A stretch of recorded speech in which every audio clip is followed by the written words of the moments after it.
ओम साई राम साई राम साई मंदिर में आपका स्वागत है।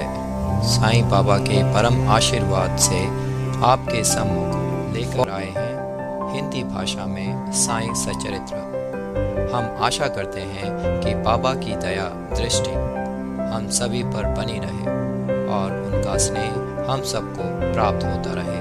ओम साई राम।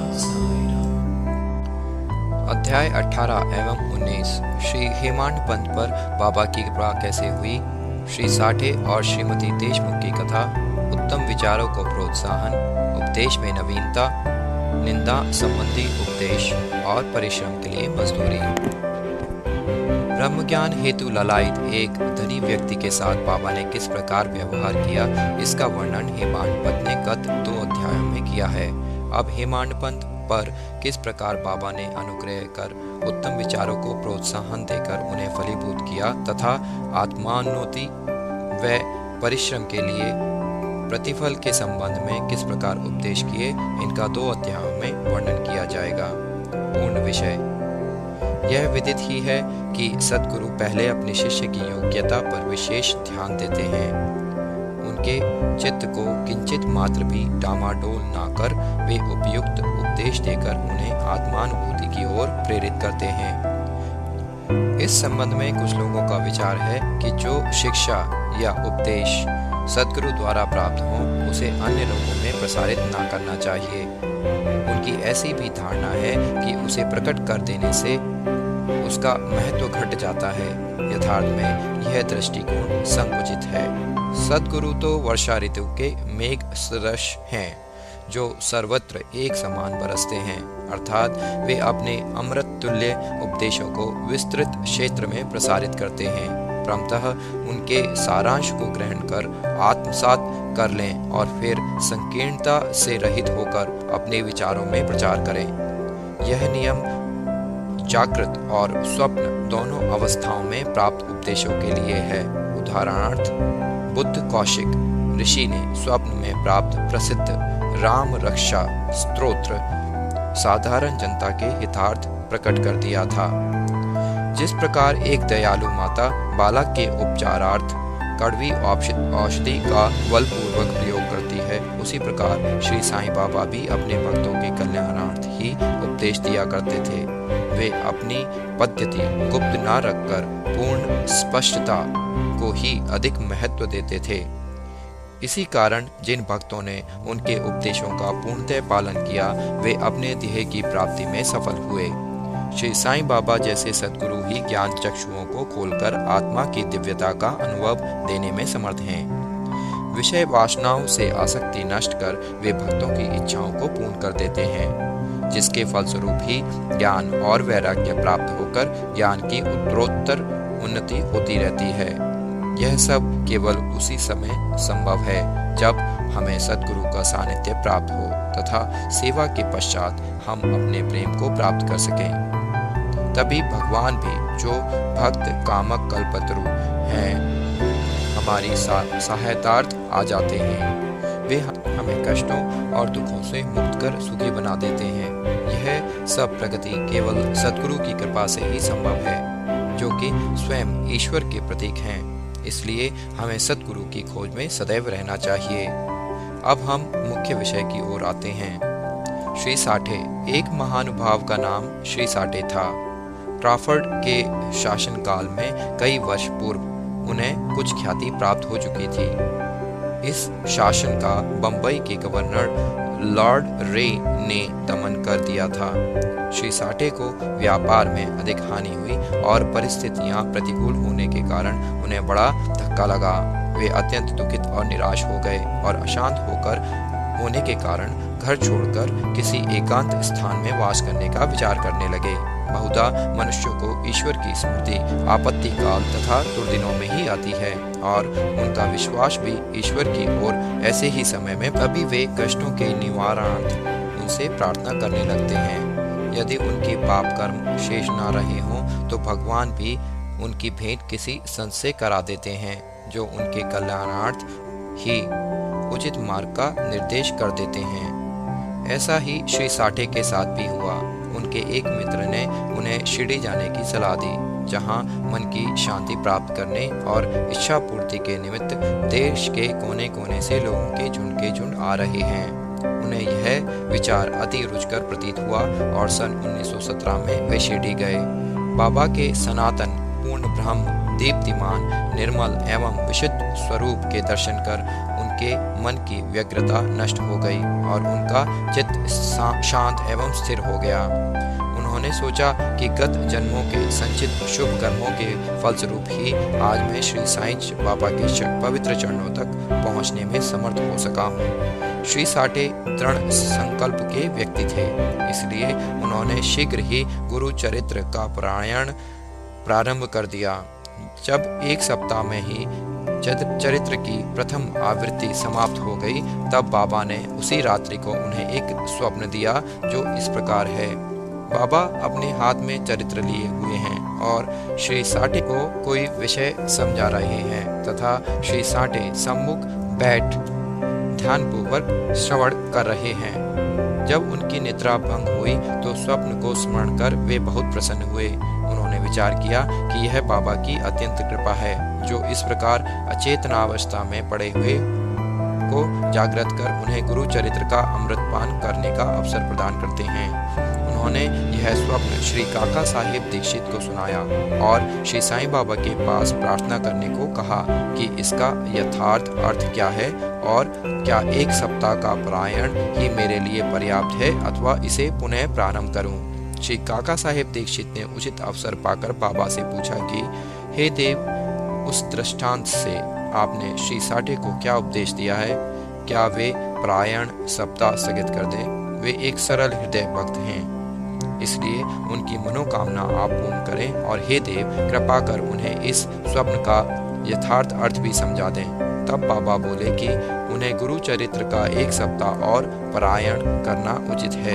यदि वे ध्यानपूर्वक पाठ करेंगे तो उनका चित्त शुद्ध हो जाएगा और शीघ्र ही कल्याण होगा।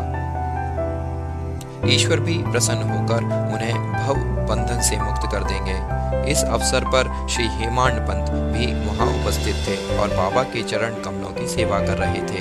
बाबा के वचन सुनकर उन्हें विचार आया कि साठे को केवल सप्ताह के पारायण से ही मनोवांछित फल की प्राप्ति हो गई, जबकि मैं गत 40 वर्षों से गुरु चरित्र का पारायण कर रहा हूँ, जिसका परिणाम अब तक न निकला। उनका केवल 7 दिनों का शिरडी निवास सफल हुआ और मेरा गत 7 वर्ष का यानी 1910 से 1917 सहवास क्या व्यर्थ हो गया। चातक पक्षी के समान मैं सदा उस कृपाघन की राह देखा करता हूँ जो मेरे ऊपर अमृत वर्षण करें। वे कब मुझे अपने उपदेश देने की कृपा करेंगे? ऐसा विचार उनके मस्तिष्क में आया ही था कि बाबा को सब ज्ञात हो गया। ऐसा भक्तों ने सदैव ही अनुभव किया है कि उनके समस्त विचारों को जानकर बाबा तुरंत कुविचारों का दमन कर उत्तम विचारों को प्रोत्साहन दिया करते थे। हेमांड पंत का ऐसा विचार जानकर बाबा ने तुरंत ही आज्ञा दी कि श्यामा के यहाँ जाओ और कुछ समय उनसे वार्तालाप कर 15 रुपये दक्षिणा ले आओ। बाबा को दया आ गई थी, इसी कारण उन्होंने ऐसी आज्ञा दी। उनकी अवज्ञा करने का साहस भी किसे था। श्री हेमांड पंत शीघ्र श्यामा के घर पहुंचे। उस समय श्यामा स्नान कर धोती पहन रहे थे।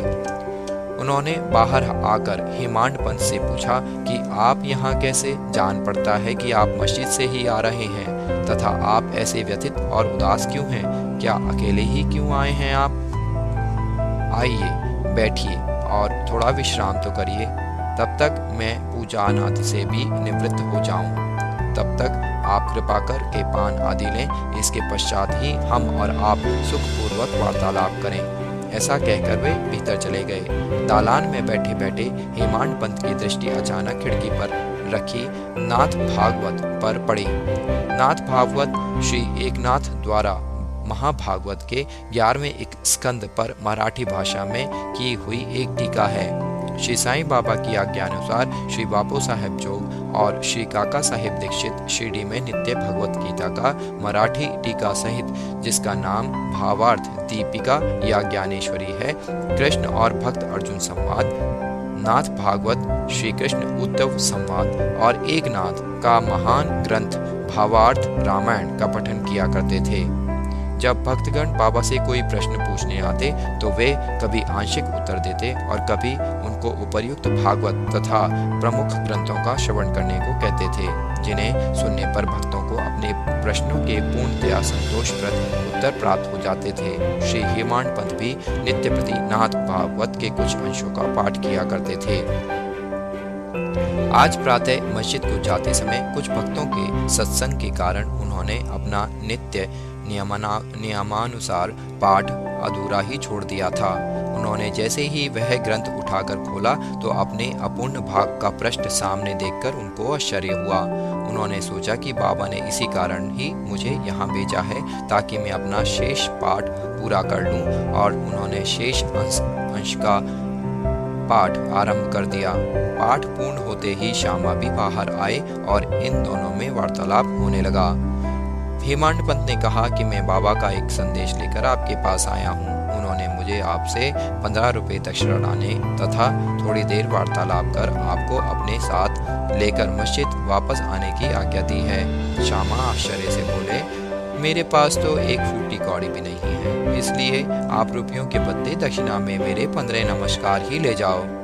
तब हेमांड पंत ने कहा कि ठीक है, मुझे आपके 15 नमस्कार ही स्वीकार हैं। आइए अब हम कुछ वार्तालाप करें और कृपा कर बाबा की कुछ लीलाएं आप मुझे सुनाएं जिससे पाप नष्ट हों। श्यामा बोले, तो कुछ देर बैठो। इस ईश्वर यानी बाबा की लीलाएं अद्भुत हैं। कहाँ मैं एक अशिक्षित देहाती और कहाँ आप एक विद्वान। यहाँ आने के पश्चात तो आप बाबा की अनेक लीलाएं स्वयं देख ही चुके हैं, जिनका अब मैं आपके समक्ष कैसे वर्णन कर सकता हूँ। अच्छा, यह पान सुपारी तो खाओ, तब तक मैं कपड़े पहन लूँ। थोड़ी देर में श्यामा बाहर आए और फिर उन दोनों में इस प्रकार वार्तालाप होने लगा। श्यामा बोले, इस परमेश्वर यानी बाबा की लीलाएं अगाध हैं, जिसका कोई पार नहीं। वे तो लीलाओं से अलिप्त रहकर सदैव विनोद किया करते हैं। इसे हम अज्ञानी जीव क्या समझ सकें? बाबा स्वयं ही क्यों नहीं कहते, आप सरी के विद्वान को मुझे जैसे मूर्ख के पास क्यों भेजा है? उनकी कार्य प्रणाली ही कल्पना के परे है। मैं तो इस विषय में केवल इतना ही कह सकता हूँ कि वे लौकिक नहीं हैं। इस भूमिका के साथ ही साथ श्यामा ने कहा कि अब मुझे एक कथा की स्मृति हो आई है, जिसे मैं व्यक्तिगत रूप से जानता हूँ। जैसी भक्ति की निष्ठा और भाव होता है, बाबा भी उसी प्रकार उनकी सहायता करते हैं। कभी कभी तो बाबा भक्त की कठिन परीक्षा लेकर ही उसे उपदेश दिया करते हैं। उपदेश शब्द सुनकर साठे के गुरु चरित्र परायण की घटना का तत्काल ही स्मरण करके हेमांड पंत को रोमांच हो आया। उन्होंने सोचा, कदाचित बाबा ने मेरे मन की चंचलता नष्ट करने के लिए ही मुझे यहाँ भेजा है। फिर भी वे अपने विचार प्रकट न कर श्यामा की कथा को ध्यानपूर्वक सुनने लगे। इन सब कथाओं का सार केवल यही था कि अपने भक्तों के प्रति बाबा के मन में कितनी दया और स्नेह है। इन कथाओं को श्रवण कर हेमांड पंत को आंतरिक उल्लास का अनुभव होने लगा। तब श्यामा ने नीचे लिखी कथा कही।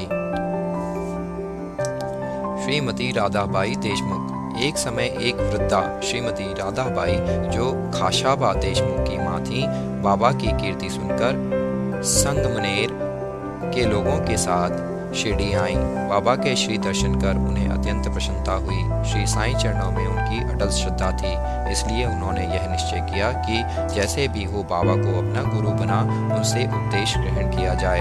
आमरण अनशन का दृढ़ निश्चय कर अपने विश्राम गृह में आकर उन्होंने अन्न जल त्याग दिया और इस प्रकार 3 दिन व्यतीत हो गए। मैं इस वृद्धा की अग्नि परीक्षा से बिल्कुल भयभीत हो गया और बाबा से प्रार्थना कहने लगा कि देवा, आपने अब यह क्या करना आरंभ कर दिया है? ऐसे कितने लोगों को आप यहाँ आकर्षित किया करते हैं? आप उस वृद्धा महिला से पूर्ण परिचित हैं जो हठपूर्वक आप पर अवलंबित है।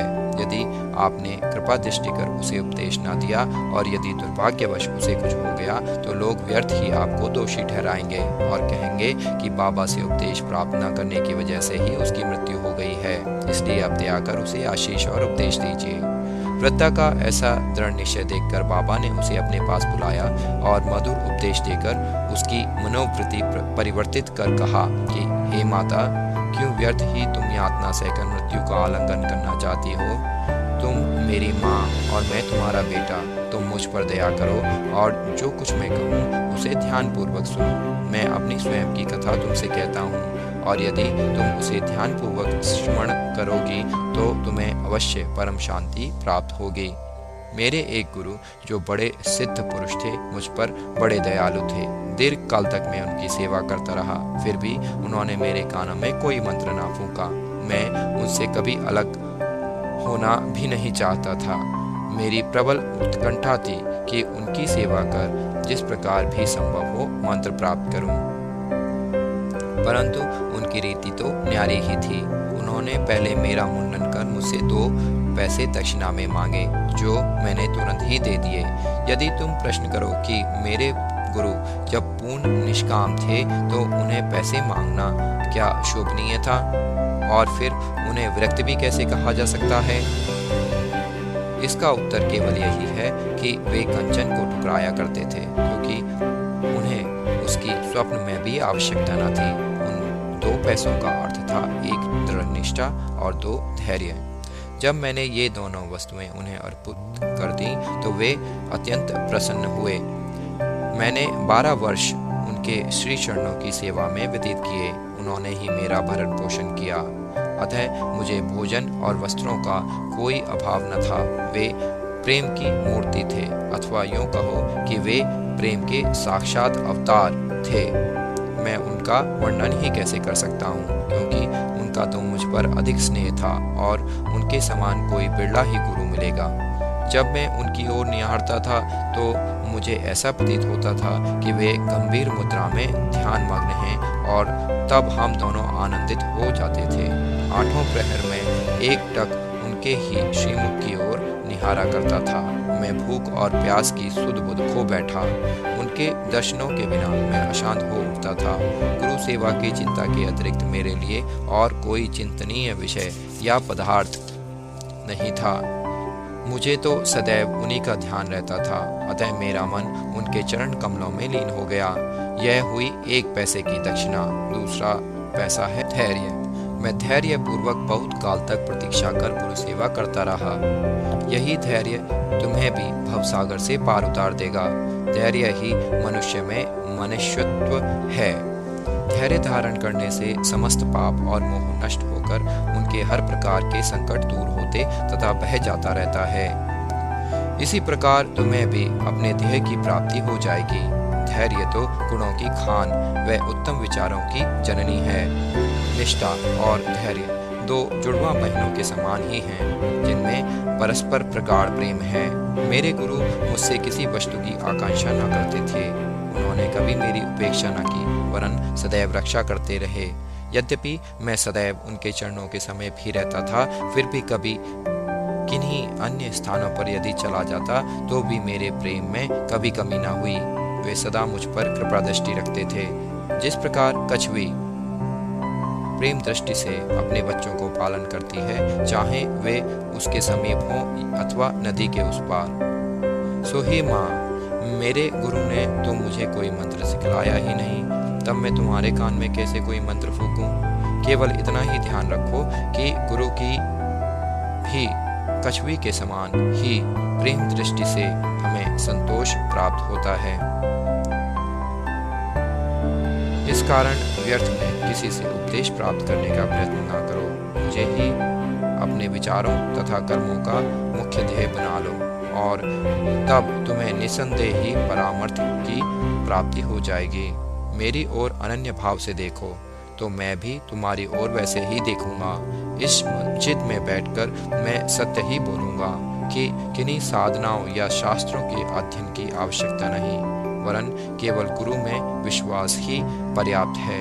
पूर्ण विश्वास रखो कि गुरु ही करता है, और वह धन्य है जो गुरु की महानता से परिचित हो, उसे हरि, हर और ब्रह्म यानी त्रिमूर्ति का अवतार समझता है।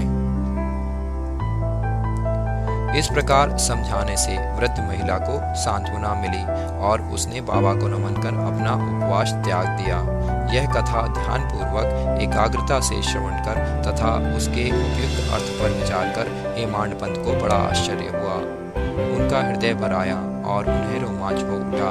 अत्यंत आनंद विभोर हो जाने से उनका कंठ रुंध गया और वे मुख से एक शब्द भी ना बोल सके। उनकी ऐसी स्थिति देख श्यामा ने पूछा कि आप ऐसे स्तब्ध क्यों हो गए, क्या बात है? बाबा की तो इस प्रकार की लीलाएं अगणित हैं, जिनका वर्णन मैं किस मुख से करूं। ठीक उसी समय मस्जिद में घंटानाद होने लगा, जो कि माध्याह्न पूजन तथा आरती के आरंभ का गोदक था। तब श्यामा और हेमांड पंत भी शीघ्र ही मस्जिद की ओर चले। बापू साहेब जोग ने पूजन आरंभ कर दिया था। स्त्रियां मस्जिद में ऊपर खड़ी हुई थीं और पुरुष वर्ग नीचे मंडप में। सब उच्च स्वर में वाद्यों के साथ साथ आरती गा रहे थे। तभी हेमांड पंत का हाथ पकड़े हुए श्यामा भी ऊपर पहुंचे और वे बाबा के दाहिनी ओर तथा हेमांड पंत बाबा के सामने बैठ गए। उन्हें देख बाबा ने श्यामा से लाई हुई दक्षिणा देने के लिए कहा। तब हेमांड पंत ने उत्तर दिया कि रुपयों के बदले श्यामा ने मेरे द्वारा आपको 15 नमस्कार भेजे हैं तथा स्वयं ही यहाँ आकर उपस्थित हो गए हैं। बाबा ने कहा, अच्छा ठीक है, तो अब मुझे यह बतलाओ कि तुम दोनों में आपस में किस विषय पर वार्तालाप हुआ है। तब घंटे, ढोल और सामूहिक ज्ञान की ध्वनि की चिंता न करते हुए हेमांड पंत उत्कंठा पूर्वक उन्हें यह वार्तालाप सुनाने लगे। बाबा भी सुनने को अति उत्सुक थे, इसलिए वे तकिया छोड़कर थोड़ा आगे झुक गए। हेमांड पंत ने कहा कि वार्ता अति सुखदायी थी, विशेषकर उस वृद्ध महिला की कथा जो ऐसी अद्भुत थी कि जिसे श्रवण कर मुझे तुरंत ही विचार आया कि आपकी लीलाएं अगाध हैं और इस कथा की ही ओट में आपने मुझ पर विशेष कृपा की है। तब बाबा ने कहा, वह तो बहुत ही आश्चर्यपूर्ण है। अब मेरी तुम पर कृपा कैसे हुई, इसका पूर्ण विवरण सुनाओ। कुछ काल पूर्व सुना वार्तालाप जो उनके हृदय पटल पर अंकित हो चुका था, वह सब उन्होंने बाबा को सुना दिया। वार्ता सुनकर बाबा अति प्रसन्न हो कहने लगे कि क्या कथा से प्रभावित होकर उसका अर्थ भी तुम्हारी समझ में आया है? तब हेमांड पंत ने उत्तर दिया कि हाँ बाबा, आया तो है, उससे मेरे चित्त की चंचलता नष्ट हो गई है। अब यथार्थ में मैं वास्तविक शांति और सुख का अनुभव कर रहा हूँ तथा मुझे सत्य मार्ग का पता चल गया है। तब बाबा बोले, सुनो, मेरी पद्धति भी अद्वितीय है। यदि इस कथा का स्मरण कर रखोगे तो यह बहुत ही उपयोगी सिद्ध होगी। आत्मज्ञान प्राप्त करने के लिए ध्यान अत्यंत आवश्यक है और यदि तुम इसका निरंतर अभ्यास करते रहोगे तो प्रवृत्तियां शांत हो जाएंगी। तुम्हें आसक्ति रहित होकर सदैव ईश्वर का ध्यान करना चाहिए जो सर्व प्राणियों में व्याप्त है, और जब इस प्रकार मन एकाग्र हो जाएगा तो तुम्हें ध्येय की प्राप्ति हो जाएगी। मेरे निराकार सच्चिदानंद स्वरूप का ध्यन करो, जैसे कि तुम मुझे दिन रात यहाँ देखते हो। इस प्रकार तुम्हारी वृत्तियाँ केंद्रित हो जाएंगी तथा ध्याता ध्यान और ध्येय का प्रत्यक्षत्व नष्ट हो ध्याता चैतन्य से एकत्व को प्राप्त कर ब्रह्म के साथ अभिन्न हो जाएगा। कछवी नदी के इस किनारे पर रहती है और उसके बच्चे दूसरे किनारे पर। ना वह उन्हें दूध पिलाती है और ना हृदय से ही लगाकर लेती है, वरन केवल उसकी प्रेम दृष्टि से ही उनका भरण पोषण हो जाता है। छोटे बच्चे भी कुछ ना करके केवल अपनी माँ का ही श्रवण करते रहते हैं। उन छोटे छोटे बच्चों पर कछवी की केवल दृष्टि ही उन्हें अमृत तुल्य आहार और आनंद प्रदान करती है। ऐसा ही गुरु और शिष्य का भी संबंध है। बाबा ने ये अंतिम शब्द कहे ही थे कि आरती समाप्त हो गई और सबने उच्च स्वर में श्री सच्चिदानंद सद्गुरु साईनाथ महाराज की जय बोले। श्री प्रिय पाठ को कल्पना करो कि हम सब भी इस समय उसी भीड़ और जय जयकार में सम्मिलित हैं। आरती समाप्त होने पर प्रसाद वितरण हुआ। बापू साहेब जो हमेशा की तरह आगे बढ़े और बाबा को नमस्कार कर कुछ मिश्री का प्रसाद दिया।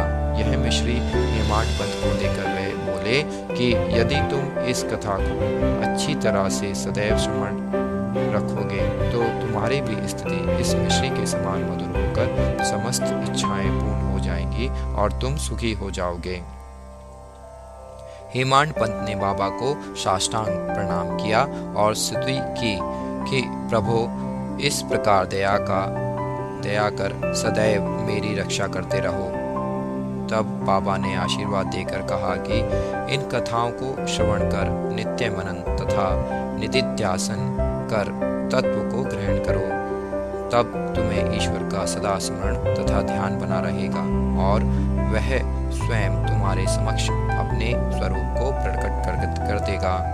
प्यारे पाठ को हेमाडपंत को उस समय मिश्री का प्रसाद भली भांति मिला जो आज हमें इस कथामृत के पान करने का अवसर प्राप्त हुआ।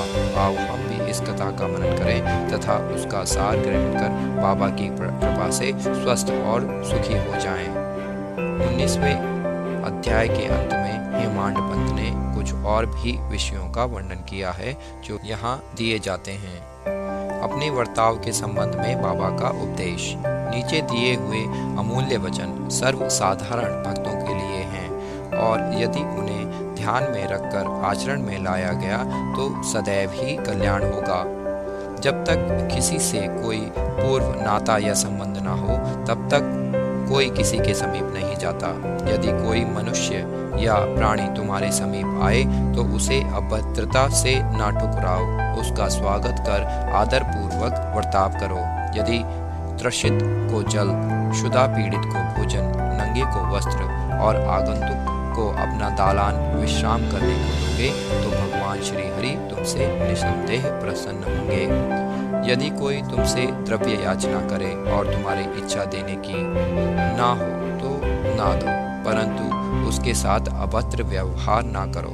तुम्हारी कोई कितनी ही प्रकार से निंदा ना करे फिर भी कटु उत्तर देकर तुम उस पर क्रोध ना करो। यदि इस प्रकार ऐसे प्रसंगों से सदैव बचते रहे तो यह निश्चित ही है कि तुम सुखी रहोगे। संसार चाहे उलट पुलट हो जाए परंतु तुम्हें स्थिर रहना चाहिए। सदा अपने स्थान पर दृढ़ रहकर गतिमान दृश्य को शांतिपूर्वक देखो। एक को दूसरे से अलग रखने वाले भेद यानी द्वैत की दीवार नष्ट कर दो, जिससे अपना मिलन पथ सुगम हो जाए। द्वैत्व भाव अर्थात मैं और तू ही भेद वृत्ति है जो शिष्य को अपने गुरु से पृथक कर देती है। इसलिए जब तक इसका नाश ना हो जाए तब तक अभिन्नता प्राप्त करना संभव नहीं है। अल्लाह मालिक अर्थात ईश्वर ही सर्वशक्तिमान है और इसके सिवा अन्य कोई संरक्षण करता नहीं है। उनकी कार्य प्रणाली अलौकिक, अनमोल और कल्पना से परे है। उनकी इच्छा से ही सब कार्य होते हैं। वे ही मार्ग प्रदर्शन कर सभी इच्छाएं पूर्ण करते हैं। ऋणानुबंध के कारण ही हमारा संगम होता है। इसलिए हमें परस्पर प्रेम कर एक दूसरे की सेवा कर सदैव संतुष्ट रहना चाहिए। जिसने अपने जीवन का ध्येय यानी ईश्वर दर्शन पा लिया है वही धन्य और सुखी है। दूसरे तो केवल कहने को ही जब तक प्राण है तब तक जीवित हैं। उत्तम विचारों को प्रोत्साहन। यह ध्यान देने योग्य बात है कि श्री साईं बाबा सदैव उत्तम विचारों को प्रोत्साहन दिया करते थे। इसलिए यदि हम प्रेम और भक्ति पूर्वक अनन्य भाव से उनकी शरण जाएं तो हमें अनुभव हो जाएगा कि अनेक अवसरों पर हमें किस प्रकार सहायता पहुंचाते हैं। किसी संत का कथन है कि यदि प्रातःकाल तुम्हारे हृदय में कोई उत्तम विचार उत्पन्न हो और यदि तुम उसका स्मरण दिन भर करो तो वह तुम्हारा विवेक अत्यंत विकसित और चित्त प्रसन्न कर देगा। हेमाडपंत भी इसका अनुभव करना चाहते थे। इसलिए इस पवित्र शिरडी भूमि पर अगले गुरुवार के समूचे दिन नाम स्मरण और कीर्तन में ही व्यतीत करूं, ऐसा विचार कर वे सो रहे। दूसरे दिन प्रातःकाल उठने पर उन्हें सहज ही राम नाम का स्मरण हो आया, जिससे वे प्रसन्न हुए और नित्य कर्म समाप्त कर पुष्प लेकर बाबा के दर्शन करने को गए। जब वे दीक्षित का बाड़ा पार कर बूटी बाड़े के समीप से जा रहे थे तो उन्हें एक मधुर भजन की ध्वनि जो मस्जिद की ओर से आ रही थी सुनाई पड़ी। एक नाथ का यह भजन औरंगाबाद कर मधुर लय पूर्वक बाबा के समक्ष गा रहे थे। गुरु कृपा अंजन पायो मेरे भाई, राम बिना कुछ मानते नाही। अंदर रामा बाहर नामा, सपने में देखत सीताराम। जागत रामा सोवत रामा, जहाँ देखे वहीं पूरन कामा। एका जनार्दनी अनुभव नीका, जहाँ देखे वहाँ राम सरीखा। भजन अनेकों हैं, परंतु विशेषकर यह भजन ही क्यों औरंगाबाद करने चुना? क्या यह बाबा द्वारा ही संयोजित विचित्र अनुरूपता नहीं है?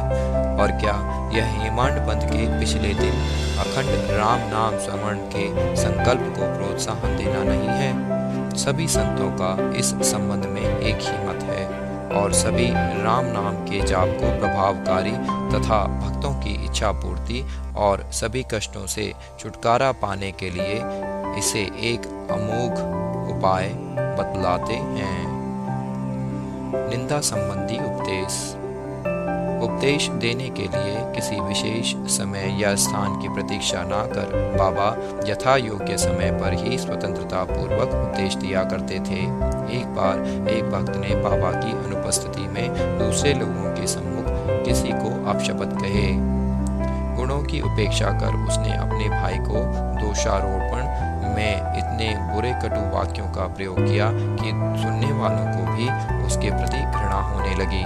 बहुधा देखने में आता है कि लोग व्यर्थ ही दूसरों की निंदा कर झगड़ा और बुराइयां उत्पन्न करते हैं। संत तो निंदा को दूसरे ही दृष्टि से देखा करते हैं।